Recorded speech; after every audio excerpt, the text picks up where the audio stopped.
So at IFA 2011 we are introducing the latest in a line of robot technology. So after having over the past 20 years released 6 million robotic vacuum cleaners, we are releasing the latest in big lines of robot technology. So what is it's called the iRoomba 700 series. It's 50% better lasting than the prior version. Reinforced brushes for better hair pickup. It's not only now embarking sensors that are seeing the dirt, but also listening and hearing the dirt, for example, for dirt like sand. So that's explaining a 20% pickup better than before.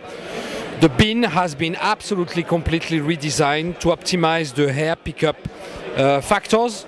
It's now embarking HEPA filter, two HEPA filters to catch the allergenic particles. The design and the user interface has been even more simplified, so we are going into simplification for the consumer. At the end, what does it mean? Hassle-free solution. You go to the restaurant, Roomba is doing the job, and you can relax.